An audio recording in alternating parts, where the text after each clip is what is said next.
Sur scène, devant des milliers de spectateurs venus l'acclamer, Chris Rea s'effondre. Ce soir de décembre 2017 à Oxford, sa guitare tombe la première. Lui, ensuite, silencieux, inerte.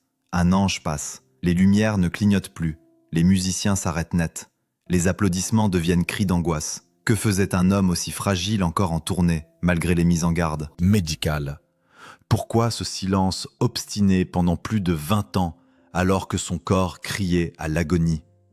Était-ce de l'orgueil, de la peur, ou la honte d'un secret bien plus profond que ce que la presse avait deviné? Ce n'est qu'à l'âge de 73 ans, dans un murmure presque inaudible, qu'il a enfin osé avouer ce que nous soupçonnions tous. Christopher Anton Rea voit le jour le 4 mars 1951 à Middlesbrough, une ville industrielle du nord-est de l'Angleterre, encore marquée par les séquelles de la guerre. Fils d'un glacier italien et d'une mère irlandaise issue d'une famille catholique stricte, il grandit dans une maison modeste au sein d'une fratrie nombreuse. Dans cette atmosphère de rigueur et de labeur, personne n'encourage ses rêveries. La musique, pour ses parents, est un passe-temps frivole et certainement pas un avenir. Peu bavard, souvent dans la lune, le petit Chris passe des heures à observer les nuages par la fenêtre, à griffonner des mots dans un carnet. Il a du mal à s'exprimer, surtout à se faire entendre. L'école ne l'intéresse pas. Ce qu'il aime, c'est la radio, le blues américain surtout. Bessie Smith, Muddy Waters, Charlie Patton. Ses voix rappeuses lui parlent plus que n'importe quel sermon dominical. À 12 ans, il emprunte la guitare d'un cousin. Mais au lieu d'imiter les idoles du moment, il cherche déjà sa propre sonorité. La musique devient un refuge. Le jeune Rea n'a pas les mots pour raconter sa solitude, mais il les chante sans le savoir. À 16 ans, il quitte le lycée sans diplôme et enchaîne les petits boulots, notamment dans le glacier familial. C'est là, entre deux cornets, qu'il compose ses premières chansons. L'une d'elles, Fool If You Think It's Over, changera sa vie quelques années plus tard. Mais l'ascension n'est pas immédiate. À 21 ans, il subit un grave accident de moto qui le cloue au lit plusieurs semaines. Cette épreuve devient paradoxalement un catalyseur. Il écrit plus, mieux, avec une urgence nouvelle. Il comprend que chaque jour est peut-être le dernier, et il veut laisser une trace, pas pour la gloire, pour exister autrement que dans l'ombre des autres. En 1973, il rejoint un groupe local, Magdalene, puis monte le sien, The Beautiful Losers. Le nom est révélateur. Même dans l'espoir, Rea ne peut s'empêcher de pressentir l'échec. Mais son talent finit par être remarqué. En 1978, sa signature avec la maison de disques Magnet Records marque un tournant. Sa voix rauque, ses mélodies mélancoliques, son style entre rock, blues et pop intrigue les critiques. Ce qui fascine, c'est l'authenticité brute de cet homme réservé. À contre-courant des paillettes du show business, il arrive sur scène comme s'il s'excusait d'exister, les yeux souvent baissés, les mots comptés. Mais dès qu'il joue, quelque chose d'intense se dégage. On sent un homme hanté par quelque chose qu'il ne nomme pas. Quelque chose qui, déjà, pèse dans ses silences. Derrière la carrière naissante, un fil invisible commence à se tisser. Celui d'un mal-être profond, d'un artiste habité par une douleur ancienne. Un homme qui, bien avant d'être malade, semblait déjà se battre contre une forme d'agonie intérieure. Et cette question, lancinante, revient. D'où venait ce poids qui ne le quittait jamais, même sous les projecteurs? À partir du début des années 1980, la carrière de Chris Rea prend un envol inattendu. Son single « Fool If You Think It's Over », repris et diffusé massivement aux États-Unis, lui vaut une nomination aux Grammy Awards et le propulse dans les classements internationaux. C'est un succès qu'il n'attendait plus, après plusieurs tentatives infructueuses. Mais loin de l'euphorie, Rea reste silencieux, presque méfiant. Il dira plus tard qu'il ne s'est jamais senti à sa place dans le succès. Loin des strass, il retourne rapidement à sa guitare, à ses riffs lents et envoûtants. En 1989, il frappe un grand coup avec The Road to Hell. L'album, profondément sombre, est un triomphe. Numéro 1 au Royaume-Uni, disque de platine dans plusieurs pays d'Europe. La chanson titre, The Road to Hell, par Two, devient une icône radiophonique. Ce morceau, qui évoque une autoroute infernale, un piège moderne dans lequel l'homme se perd, frappe par sa noirceur lucide. Ce n'est pas un hymne à la joie, mais un cri discret, presque résigné. Et pourtant, le public adhère. Chris Rea devient alors une voix à part dans la scène musicale européenne. On le reconnaît à sa guitare slide, à ses intros longues et atmosphériques, à sa manière unique de raconter le désespoir avec pudeur. Ses albums suivants, Auberge 1991, Espresso Logic 1993, La Passionne 1996, confirment son statut d'artiste incontournable. Au total, il vendra plus de 30 millions d'albums dans le monde. Une performance exceptionnelle pour un musicien qui ne court ni après les modes, ni après les caméras. Et pourtant, plus le succès grandit, plus quelque chose semble se resserrer autour de lui. Rea refuse la célébrité, évite les grandes émissions, donne peu d'interviews. Lorsqu'il accepte de parler, c'est toujours à mots couverts. À une question sur son bonheur, il répond simplement « Je suis en paix quand je joue, mais la paix ne dure jamais ». En privé, ses collaborateurs témoignent de longues périodes d'isolement, de silence pesant, même en tournée. Malgré ses succès, il reste insaisissable. Son visage, souvent fermé, n'apparaît que furtivement dans ses clips. Sa musique, elle, devient de plus en plus introspective. En 1998, il sort The Blue Café, un disque presque nocturne, dans lequel chaque chanson évoque un fragment de mélancolie, une fuite, une absence. C'est l'un de ses albums les plus personnels et les plus sombres. Peu à peu, une question commence à émerger dans l'esprit des fans et des critiques. Pourquoi cet homme, acclamé, respecté, riche, semble-t-il porter un tel fardeau? D'où vient cette douleur sourde qui habite chaque note, chaque mot, chaque souffle? Certes, beaucoup parlent de son perfectionnisme, de son exigence artistique. D'autres évoquent une forme de timidité maladive. Mais certains anciens collaborateurs, anonymement, glissent une autre piste. Chris cachait quelque chose. Il y avait des jours où il disparaissait totalement. Il pouvait jouer comme un dieu, puis s'effondrer mentalement le soir venu. Les indices sont là, disséminés dans sa discographie. Dans Tell Me There's a Heaven, il évoque la mort d'un enfant. Dans Heaven, il parle d'un paradis qu'il sait inaccessible. Même sa célèbre chanson de Noël, Driving Home for Christmas, porte un étrange goût de nostalgie désespérée. Une chanson joyeuse, écrite par un homme déjà hanté. Et c'est là que le doute s'installe, insidieux. Si Chris Rea écrivait aussi bien la souffrance, n'était-ce pas parce qu'il la connaissait intimement? N'était-il pas en train de raconter depuis le début une vérité qu'il n'osait pas dire autrement? Mais personne ne pose la question directement. Et lui, encore moins.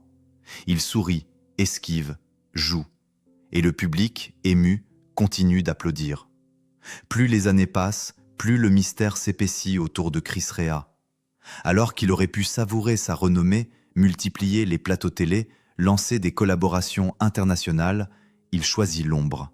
Il refuse de s'installer à Londres, fuit les festivals de prestige et préfère passer ses journées dans un petit studio, isolé dans la campagne anglaise. Une discrétion extrême qui, au fil du temps, interroge même ses fans les plus fidèles. Certains événements renforcent cette impression de retrait inexpliqué. En 2002, alors qu'un concert à Brighton affiche complet, il est annulé brutalement, sans justification.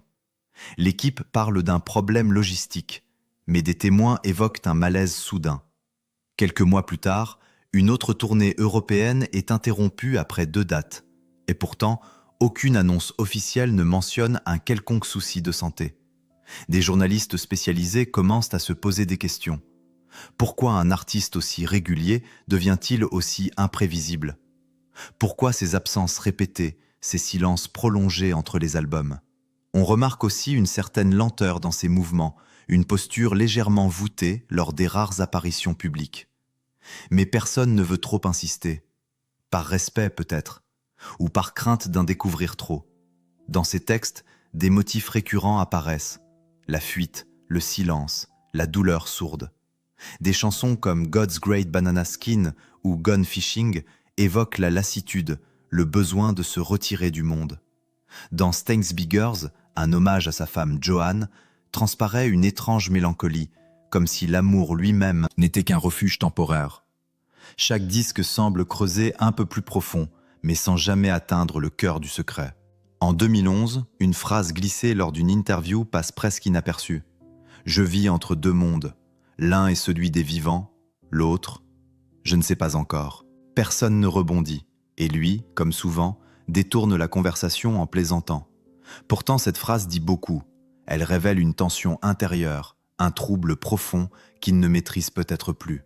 D'autres éléments intriguent. Chris Rea n'a jamais publié d'autobiographie, n'a jamais autorisé de biopic ou de documentaire officiel. Il refuse les hommages télévisés. Il n'apparaît pas sur les réseaux sociaux. En 2015, un projet d'album collaboratif est annulé sans explication, malgré un teaser publié quelques mois plus tôt. Ceux qui travaillent avec lui le décrivent comme présent physiquement, mais ailleurs mentalement. Et il y a les regards, ces regards vides, perdus, pendant les sessions en studio. Ces silences lourds entre deux morceaux. Des signes que certains interprètent comme de la concentration, mais d'autres y lisent un combat plus intime, un homme qui cache une douleur ou une peur, ou les deux. À mesure que les années avancent, une rumeur persistante s'installe. Chris Rea souffrirait d'une pathologie chronique grave, possiblement neurologique. Mais aucune confirmation officielle n'arrive. Et à chaque fois qu'un journaliste tente d'aborder le sujet, l'artiste répond avec un sourire poli. « La musique est ma thérapie. Parlons-en, pas du reste. » Mais justement, pourquoi ce reste est-il si tabou ? Pourquoi un homme aussi généreux dans son art refuse-t-il obstinément de se livrer, même un peu ? Que craint-il ou que protège-t-il en taisant une partie si essentielle de sa vérité ? Le plus troublant reste peut-être ceci. Plus Chris Rea compose, plus sa musique semble devenir un journal intime codé. Comme si chaque note, chaque riff, chaque silence contenait une confession muette. Comme s'il écrivait sans jamais vouloir être compris. Et au fond, une seule question demeure, douloureuse et obsédante. Est-ce qu'il préparait depuis le début l'aveu qu'il ne pouvait pas encore faire ? Le 10 août 2000, alors que Chris Rea travaille sur un projet d'album concept autour du blues, un malaise brutal l'oblige à se rendre d'urgence à l'hôpital. Le diagnostic tombe comme un coup près, cancer du pancréas, un des plus agressifs. Les médecins ne lui donnent que quelques mois à vivre. À l'époque, l'information ne filtre pas dans les médias. Officiellement, Chris est en convalescence. En réalité, il subit une pancréatectomie quasi totale. On lui retire également une partie du foie. Les semaines suivantes sont un cauchemar de douleur, de perfusion, de nuits sans sommeil. Mais Chris Rea ne meurt pas. Contre toute attente, il survit. Il commence alors une bataille qui durera plus de 20 ans. Une lutte quotidienne pour rester en vie dans un corps ravagé par la maladie et les traitements lourds. Il perd plus de 15 kilos. Il doit apprendre à se nourrir différemment. Il ne peut plus boire d'alcool. Il doit prendre jusqu'à 35 comprimés par jour. Et pourtant, au lieu de ralentir, il accélère. En 2002, il sort un double album intitulé Dancing Down the Stony Road, marqué par une ambiance grave et douloureuse. Les critiques saluent la puissance émotionnelle du disque, sans savoir que chaque chanson a été enregistrée entre 2 séances de chimiothérapie. Je voulais faire quelque chose de vrai, de viscéral, comme si c'était la dernière chose que je pouvais offrir au monde, dira-t-il des années plus tard. Pendant les années suivantes, Chris continue à produire, à écrire, à jouer, comme s'il refusait la fragilité de son état. En 2005, il sort Blue Guitars, une collection monumentale de 11 CD retraçant l'histoire du blues. Un projet pharaonique qu'il autoproduit, écrit, compose et illustre lui-même. Un effort colossal, quasi suicidaire selon ses proches. Mais lui s'obstine. « Tant que je peux encore tenir une guitare, je ne suis pas fini », confie-t-il dans une interview pour The Independent. Mais son corps ne suit plus. Entre 2006 et 2016, Chris Rea subit pas moins de 34 interventions chirurgicales. Son foie développe des complications. Ses reins sont affaiblis. Il souffre de neuropathie chronique qui affecte sa mobilité et sa sensibilité. Parfois, il joue sans sentir ses doigts. Mais il continue les tournées, les répétitions, les studios, parce qu'il ne sait pas faire autrement. La chute publique survient en décembre 2017. Lors d'un concert à l'Oxford New Theatre, Chris Rea s'effondre sur scène, en plein solo. Les images font rapidement le tour des réseaux sociaux. Certains croient à une attaque cardiaque, D'autres pensent à un malaise passager. En réalité, il vient de perdre connaissance à cause d'un mélange d'épuisement et de médicaments. Il reste plusieurs jours à l'hôpital. Cette fois, les tabloïds s'en mêlent. The Mirror, Daily Mail, BBC, tous évoquent l'état critique du chanteur. Et pourtant, encore une fois, aucune déclaration officielle ne vient éclaircir la situation. Ce silence suscite l'incompréhension. Les fans, bouleversés, inondent les réseaux de messages de soutien, mais aussi de questions. Pourquoi ce mutisme? Pourquoi risquer sa vie pour des tournées qu'il pourrait annuler? Pourquoi continuer à chanter alors qu'il ne peut plus respirer normalement? La réponse est ailleurs. Dans cette scène muette où Chris Rea, affaibli, retourne en studio quelques mois après son accident. Il enregistre Road Songs for Lovers en 2019, un dernier souffle artistique. La voix est plus rauque, le jeu de guitare plus lent, mais la sincérité est intacte. Et c'est peut-être là que tout bascule, dans cette obstination à dire sans parler, à offrir sans demander, à souffrir sans plaindre. Ses proches commencent à s'inquiéter sérieusement. Sa femme, Joanne, exige qu'il ralentisse. Ses filles, Joséphine et Julia, le supplient d'arrêter les concerts. Il refuse. « Je suis encore là. Tant que je suis là, je joue. » Une phrase simple mais déchirante, parce qu'elle dit tout. Il sait qu'il ne sera plus là longtemps. À partir de 2020, Chris Rea disparaît presque totalement. Plus de concerts, plus d'interviews. Quelques photos volées montrent un homme amaigri, marchant difficilement, soutenu par un assistant. Son visage est méconnaissable. Ses yeux, toujours aussi profonds, semblent éteints. La presse s'interroge mais reste prudente. Les fans espèrent un retour, d'autres redoutent une mauvaise nouvelle. Et au milieu de tout cela, un silence persiste, celui d'un homme qui, depuis plus de 20 ans, lutte dans l'ombre, avec une dignité farouche. Un homme qui préfère tomber debout que s'effondrer en public. Et toujours cette même question, pourquoi n'a-t-il jamais raconté la vérité en face? Pourquoi, malgré la souffrance, malgré la peur, a-t-il tenu bon, jusqu'au moment où enfin, il allait tout dire? C'est lors d'une interview intime accordée à un journaliste de Mojo Magazine en novembre 2025 que Chris Rea décide enfin de briser le silence.